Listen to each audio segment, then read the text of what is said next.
이 요한계시록을 이해함에 있어서 초대교회의 성도들의 입장에 서는 것이 상당히 이 이해를 도와줍니다.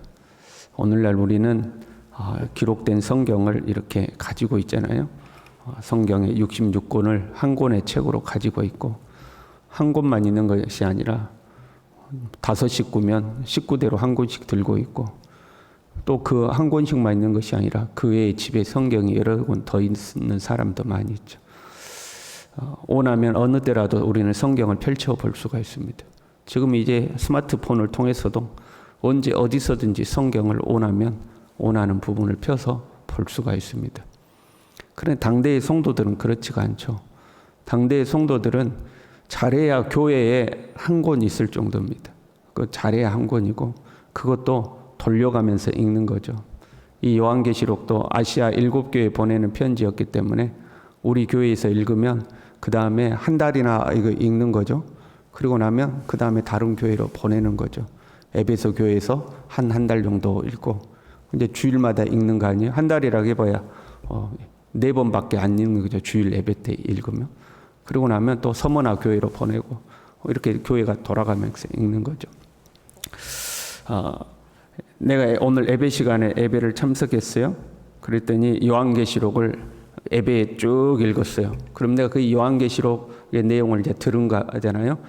요한 사도가 밤모섬에서 이런 환상을 봤대 하고 제가 이제 들은 거잖아요. 그걸 이제 오늘 예배 참석 안 한 사람에게 전해주겠죠. 우리처럼 뭐 이걸 막 분석을 하고 밑줄을 그어가면서 연구를 하고 문법적으로 이게 어쩌다 저쩌다 이거 못하는 거예요. 그냥 한번 듣고 아는 거죠. 그래서 이제 밖에 나가서 설명을 해주는 거예요. 지금 우리가 4장, 5장 봤던 하늘 보좌의 모습을 이제 설명을 할 테니까 여러분 한번 들어보셔요. 하늘 문이 열리더니 하늘에서 음성이 나기를 이리 오라 그러더래. 그런데 성령의 감동에 의해서 순간적으로 하늘 보좌에 올라간 거야. 그래서 딱 봤더니 하나님의 보좌가 있는데 거기에 그냥 빛이 푸른빛하고 붉은 빛이 푹 이렇게 있는 거야. 그게 아마 하나님인 것 같아 있는데 그 보좌 주위로 에메랄드 빛 같은 무지개가 싹 둘러 있는 거야. 그리고 그 보좌 주위에 24 장로들이 싹 있는데 머리에 금 면류관을 쓰고 24 장로가 있었고, 그 보좌 앞에는 수정같이 맑은 바다가 쫙 유리바다가 쫙 펼쳐져 있는데 거기에 하나님의 7영이 거기에 있는 거야. 그리고 4 생물이 보이는데 그 4 생물이 첫째는 송아지 같고, 첫째는 사자 같고, 둘째는 송아지 같고, 셋째는 사람 같고, 넷째는 독수리 같은데 날개가 6개가 달렸는데 그 날개 안팎으로 눈이 막 가득가득 이렇게 보이는 거야. 그런데 그 천사들이 밤낮 쉬지 않고, 그 생물들이 막 밤낮 쉬지 않고 하나님 앞에 거룩하다 거룩하다 거룩하다 막 하나님을 찬양하고 있고, 그 24 장로들도 자기 머리에 막 관을 내려가지고 하나님 앞에 다 그걸 들으면서 찬양하고 있는 거야. 근데 그때 내 눈에 보이는데 그 보좌에 앉으신 분의 오른손에가 두루마리가 하나가 있는데 7인으로 딱 봉해져 있는데, 그 봉해져 있는데도 보니까 그 글씨가 막 가득 써져 있는 거예요. 근데 천사 하나가 나와가지고 누가 이 두루마리를 가져가서 이 인을 떼기에 합당하냐 큰 소리를 하는데 아무도 없어. 아무도. 하늘에서나 땅에서나 땅 아래에서나 그 인을 뗄 자가 아무도 없어가지고 요한 사도가 자기도 모르게 확 통곡을 하고 울었대. 그랬더니 24 장로 중에 한 사람이 다 가지고 걱정하지 마 걱정하지 마, 유다 지파의 사자 다윗의 뿌리 중에 한 사람이 이겨가지고 이제 그 인을 뗄 거니까 걱정하지 마. 근데 그 순간에 보니까 보좌와 24 장로들과 그 4 생물 사이로 어린 양이 하나 보이는데 막 7뿔과 7눈이 있는데 그게 하나님의 영인 거야. 그런데 그 어린 양이 보좌에 있는 분의 오른손에서 그 인을 탁 취하시는데 그때 24 장로들과 4 생물이 그 앞에 팍 엎드리는데 성도들의 기도가 금 향로에 담겨가지고 그 자리에 같이 딱 있는 거야. 그래가지고 그 두루마리를 보좌에 앉으신 분의 오른손에서 탁 떼내는 순간에 내 생물과 24 장로들이 막 찬양을 하는 거예요. 이 인을 떼시기에 합당하시도다 하고 막 찬양을 하는 거예요. 그랬더니 보호자에 둘러선 수천의 천사들이 딱 내 눈에 보이는데 그들도 죽임을 당하신 어린 양은 그 지혜와 능력이 합당하시도다 하고 막 찬양을 하는 거예요. 그러고 났더니 그 하늘과 이 지상과 온 우주 만물의 모든 생물들이 보호자에 앉으신 분과 그 어린 양을 확 찬양을 하는 거야. 그리고 나서 이제 오늘 본문에 들어가는 거야. 그럼 그렇게 설명하지 않았겠어요? 그렇게 딱 설명하는 거예요. 그것을 문법적으로 이건 뭐다 저건 뭐다 안 하는 거예요. 예배 시간에 들었고 예배 참석 안 한 사람에게는 다 그렇게 막 이야기를 해주는 거예요. 막 요한이 이런 현상을 봤대. 그러면 지금까지 이야기 들은 사람은 어떻겠어요? 와 대단하다 이러고 있는 거죠. 이야 신비하다 하고 있는 거죠. 그리고 나서 이제 인을 오늘 본문에서는 드디어 인을 딱 떼시는 거예요. 이 인을 떼는 장면에서부터는 이제 해석이 굉장히 어려워집니다. 그리고 해석이 분분합니다.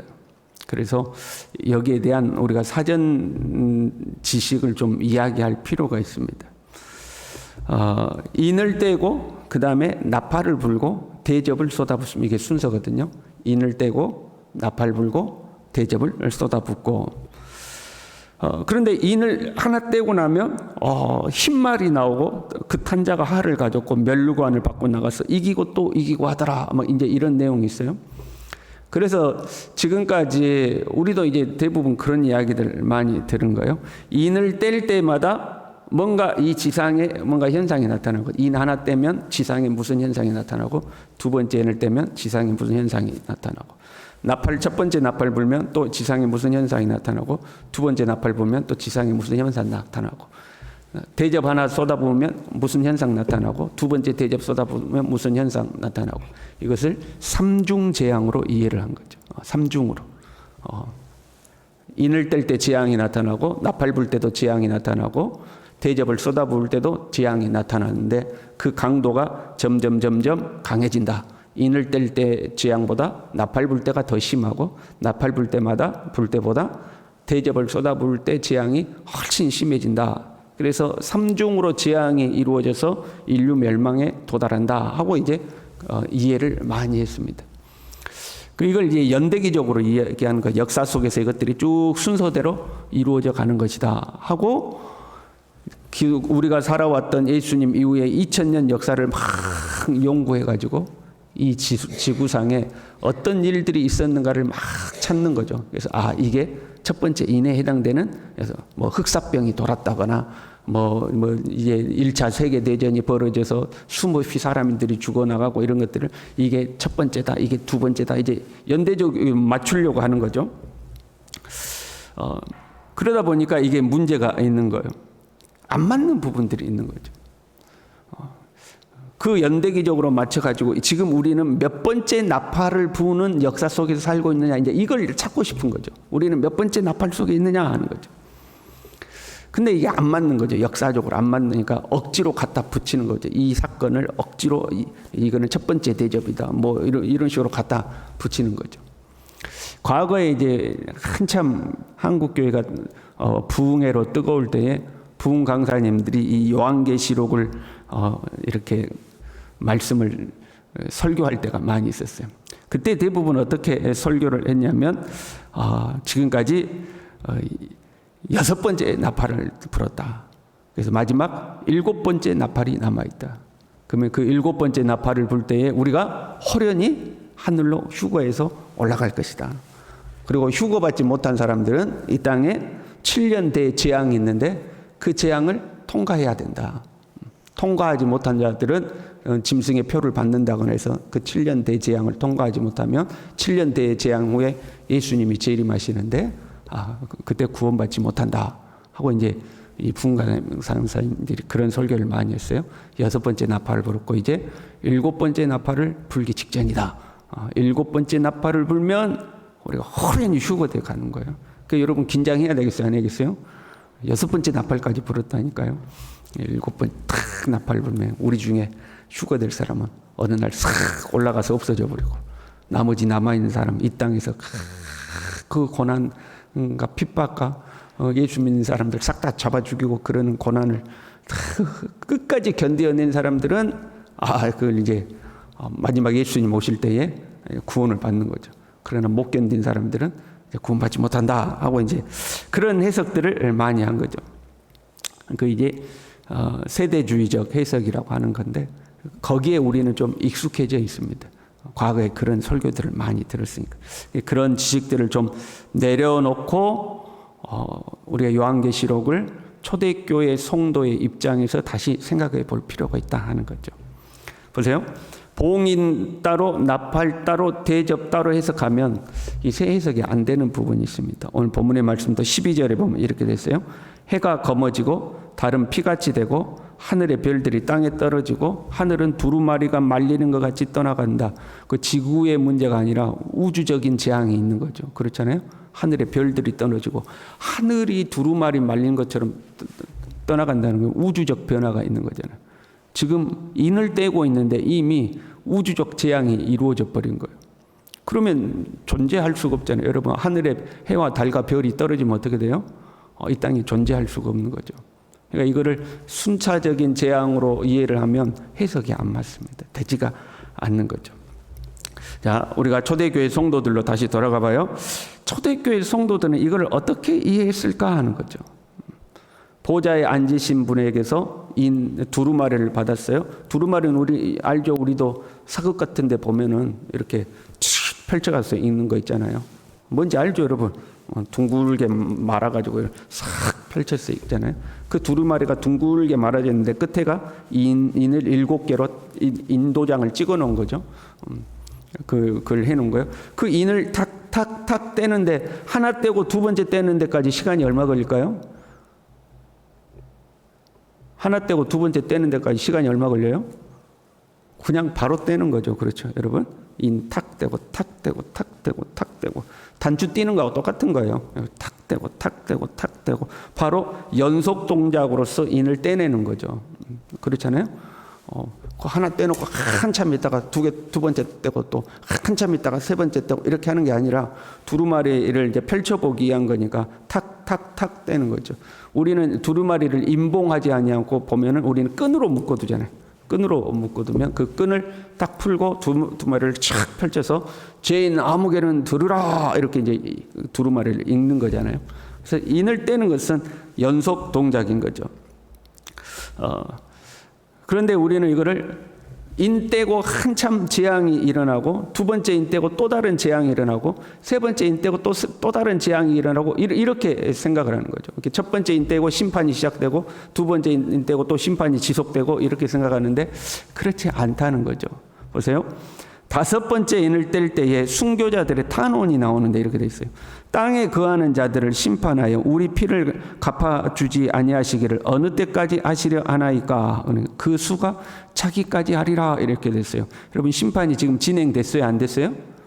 심판이 아직 진행 안 됐죠.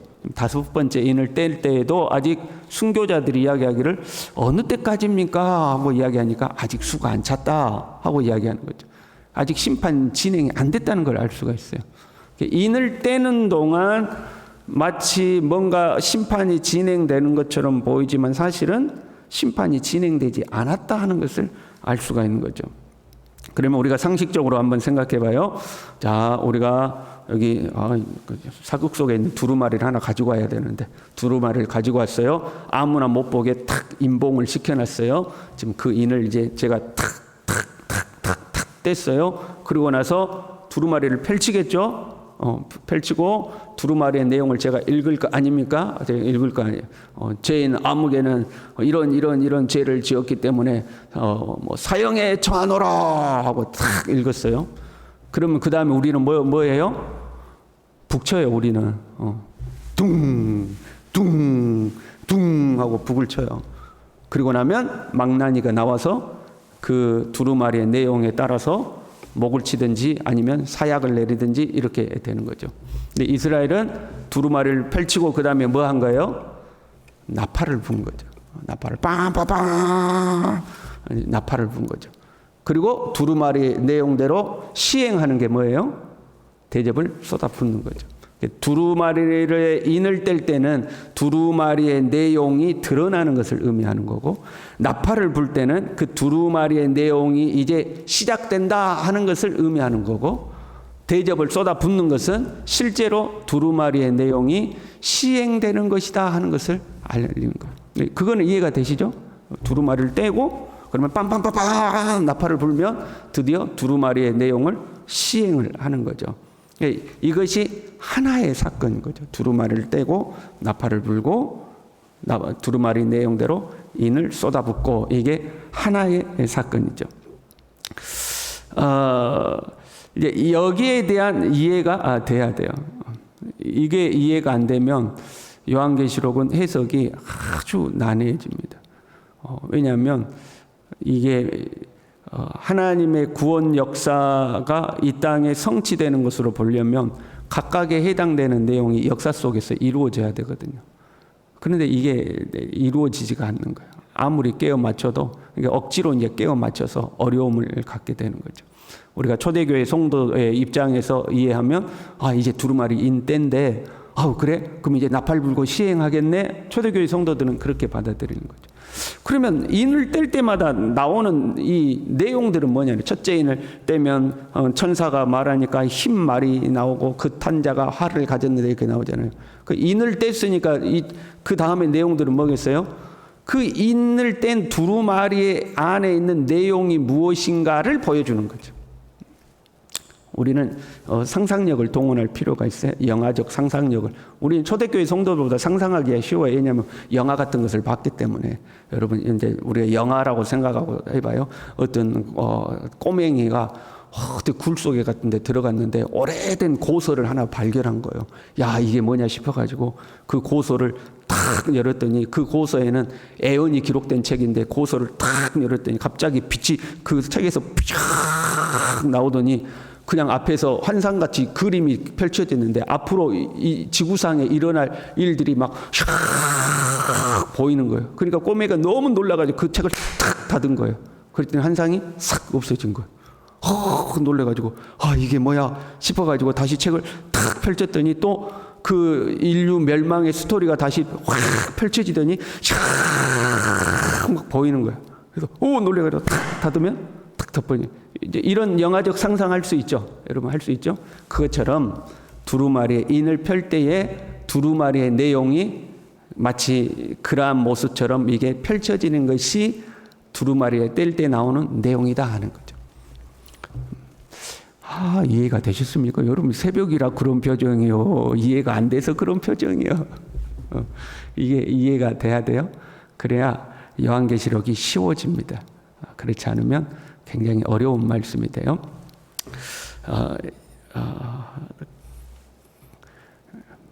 내일 더 할게요. 새벽이라 길게 못하니까. 근데 한번 한 가지만 더 생각해 봐요. 지금 두루마리의 내용이 기록되어 있고 인봉되어 있잖아요. 하나님이 두루마리의 내용을 새로 쓰시는 게 아니죠. 인봉되어 있는 거잖아요. 이미 기록되어 있는 거죠. 그 무슨 말이에요?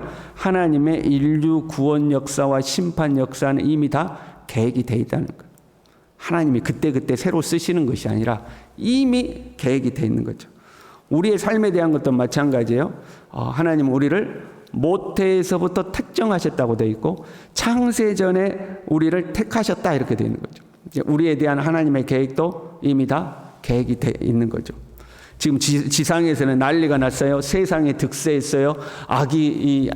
악한 자가 그 권세를 가졌어요. 예수 믿는 자를 핍박해요. 잡아 가둬요.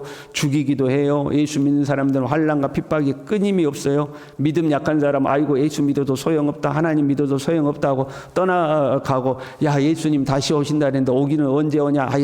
대충 살아 하고 지상에서는 난리가 난 거죠. 그러나 하나님의 말씀대로 이루어질 것이다 하는 거죠.